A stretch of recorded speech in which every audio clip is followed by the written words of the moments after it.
1 മണിക്കൂർ 20 മിനിറ്റ് പിന്നിടുമ്പോൾ N D എക്ക് വ്യക്തമായ ആധിപത്യമുണ്ട്. 243-ൽ 209 മണ്ഡലങ്ങളിലെ ഫലങ്ങളാണ് ഇപ്പോൾ, ആദ്യ സൂചനകളാണ് ഇപ്പോൾ വന്നിരിക്കുന്നത്. അപ്പോൾ എൻ ഡി എക്ക് കേവല ഭൂരിപക്ഷം മറികടക്കുന്നൊരു പ്രകടനം എൻ ഡി എയുടെ ഭാഗത്തുനിന്നുണ്ടാകുന്നു. 139 സീറ്റുകളിൽ എൻ ഡി എ ലീഡ് ചെയ്യുകയാണ്. അതായത് കഴിഞ്ഞ തവണത്തെ അപേക്ഷിച്ച് 31 സീറ്റിൽ അധികം ലീഡ് ചെയ്യുന്നു.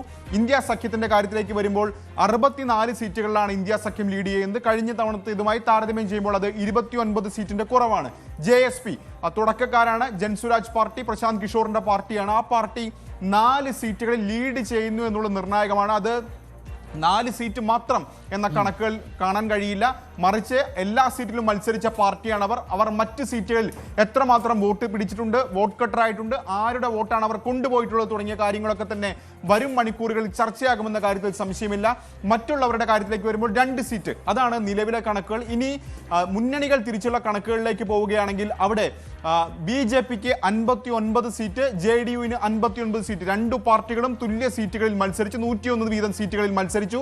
പക്ഷേ ഇപ്പോൾ വോട്ടെണ്ണുമ്പോൾ ആദ്യഘട്ടത്തിലും 2 പാർട്ടികളും ഒരേപോലുള്ള പ്രകടനം കാഴ്ചവെക്കുന്നു. JDUവിനെ സംബന്ധിച്ച് ഇത് വലിയ ആശ്വാസമാണ്. കഴിഞ്ഞ തവണ 43 എന്ന സീറ്റിലേക്ക് ചുരുങ്ങിപ്പോയ JDU ഇപ്പോൾ ഏതായാലും തുടക്കം മുതൽ ആദ്യ 8 മണിക്ക് വോട്ടെണ്ണൽ ആരംഭിച്ചു മുതൽ JDU അവരുടെ മേധാവിത്വം പുലർത്തുന്നുണ്ട്. 59 സീറ്റുകൾ JDU ലീഡ് ചെയ്യുന്നു. BJPയും 59 സീറ്റുകൾ ലീഡ് ചെയ്യുന്നു. LJP 11 സീറ്റുകൾ ലീഡ് ചെയ്യുന്നു എന്നുള്ളത് ചിരാഗ് പാസ്വാനെ സംബന്ധിച്ച് വലിയ നിർണായകമായ കാര്യമാണ്. കാരണം ചിരാഗ് പാസ്വാൻ ഈ തെരഞ്ഞെടുപ്പിൽ 29 സീറ്റുകൾ ചോദിച്ചു വാങ്ങിയ നേതാവാണ്. ചിരാഗ് പാസ്വാന് കൂടുതൽ സീറ്റുകൾ നൽകാൻ BJP തയ്യാറായി. അതിന് പല കാരണങ്ങളുണ്ട്. പ്രത്യേകിച്ച് നിതീഷിന് ഒറ്റയ്ക്ക് കൂടുതൽ സീറ്റുകൾ നേടുകയാണെങ്കിൽ, അല്ലെങ്കിൽ ഏതെങ്കിലും തരത്തിൽ സർക്കാർ രൂപീകരണത്തിൽ ഒരു ക്രൈസിസ് വരികയാണെങ്കിൽ LJP ഒരു നിർണായക ഫാക്ടർ ആകുമെന്ന് തിരിച്ചറിഞ്ഞുകൊണ്ട് തന്നെയാണ് 29 സീറ്റ് ചിരാഗ് പാസ്വാന് നൽകാൻ BJP തയ്യാറായത്. ഇപ്പോൾ LJP ഏതായാലും 11 സീറ്റുകളിൽ ലീഡ് ചെയ്യുന്നു എന്നുള്ളത് വലിയ കാര്യമാണ് ചിരാഗ് പാസ്വാനെ സംബന്ധിച്ച്. ഒപ്പം ജിതൻ റാം മാഞ്ചിയുടെ HAM 4 സീറ്റുകളിൽ ലീഡ് ചെയ്യുന്നു. പ്രത്യേകിച്ച് ഗയ അടക്കമുള്ള മേഖലകൾ അദ്ദേഹത്തിന്റെ ശക്തി കേന്ദ്രമാണ്. അവിടെയുള്ള സീറ്റുകളിൽ ഏതായാലും ജിതൻ റാം മാഞ്ചിയുടെ പാർട്ടി ലീഡ് ചെയ്യുന്നുണ്ട്.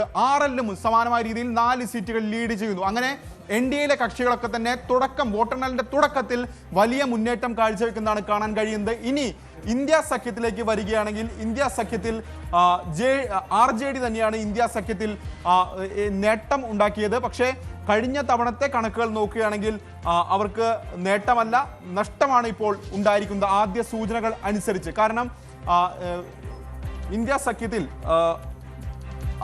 കഴിഞ്ഞ തവണ 75 സീറ്റുകളാണ് RJD നേടിയതെങ്കിൽ ഇത്തവണ അങ്ങനെയല്ല സാഹചര്യം.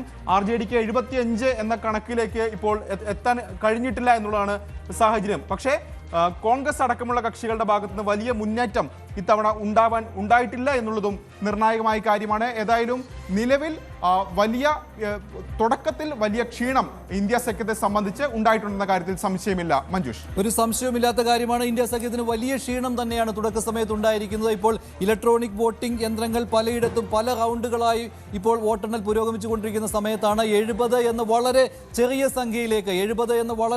സംഖ്യയിലേക്ക് ഇന്ത്യ സഖ്യം ഒതുങ്ങുന്നത്. അതിൽ തന്നെ RJDയുടെ മാത്രം ഒറ്റയ്ക്കുള്ള പോരാട്ടം, ഒറ്റയ്ക്ക് ബാറ്റ് ചെയ്യുകയാണ്. സീറ്റുകളാണ് നേടിയിട്ടുള്ളത്. പക്ഷേ RJDയുടെ കഴിഞ്ഞ തവണത്തെ ഒരു ടാലി എടുത്തു നോക്കുകയാണെങ്കിൽ 29 സീറ്റുകളുടെ കുറവുണ്ട്. കഴിഞ്ഞ തവണ ഭരണം കിട്ടിയില്ല, പക്ഷേ ഏറ്റവും വലിയ ഒറ്റകക്ഷി RJD ആയിരുന്നു.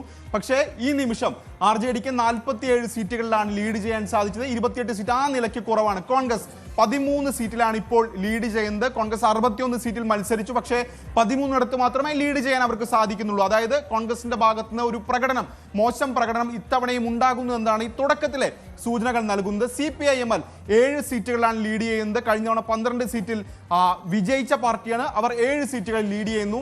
വികാസ്ശീൽ ഇൻസാൻ പാർട്ടി അവർക്ക് ഇത്തവണ 15 സീറ്റുകൾ നൽകിയതാണ്. പക്ഷേ നിലവിലെ കണക്കുകൾ അനുസരിച്ച് 1 സീറ്റിൽ മാത്രമാണ് ലീഡ് ചെയ്യാൻ കഴിഞ്ഞിട്ടുള്ളത്. CPM 1 സീറ്റിൽ ലീഡ് ചെയ്യുന്നു. CPI 1 സീറ്റിൽ ലീഡ് ചെയ്യുന്നു. ഇൻക്ലൂസീവ് പാർട്ടി നിലവിൽ ഒറ്റ സീറ്റിലും ലീഡ് ചെയ്യുന്നില്ല. ഇതാണ് സാഹചര്യം. ഏതായാലും RJDയുടെ മാത്രം അല്ലെങ്കിൽ CPIMLന്റെ ഭാഗത്ത്, ആ 2 പാർട്ടികളുടെ ഭാഗത്താണ് ഒരു ശരാശരി പ്രകടനം ഏതായാലും ഇന്ത്യ സഖ്യത്തിൽ ഉണ്ടാകുന്നത്. കോൺഗ്രസിന്റെ പ്രകടനം കഴിഞ്ഞ തവണത്തേതുപോലെ നിലവിലെ സൂചന അനുസരിച്ച് മോശം കണക്കുകളാണ് നൽകുന്നത്. മോശം കണക്കാണ് കോൺഗ്രസിന്. കഴിഞ്ഞ തവണ പക്ഷേ 19, കഴിഞ്ഞ തവണയും വലിയ നല്ല കണക്കൊന്നും ആയിരുന്നില്ല. 70 സീറ്റുകളിൽ മത്സരിച്ചിട്ടും കോൺഗ്രസിന് കിട്ടിയത് 19 സീറ്റുകൾ മാത്രമാണ്. ഇത്തവണ 9 സീറ്റോടെ മത്സരിക്കാൻ നഷ്ടപ്പെട്ടു. എങ്കിൽ പോലും കോൺഗ്രസിന് ഒരു 15 സീറ്റെങ്കിലും കിട്ടിയില്ലെങ്കിൽ വലിയ നാണക്കേടാകുമല്ലോ. അതുമാത്രമല്ല, തേജസ്വിയുമായിട്ട് തർക്കമുണ്ടാക്കിയാണ് ഇത്രയും സീറ്റുകളെങ്കിലും മത്സരിക്കാൻ നേടിയതും.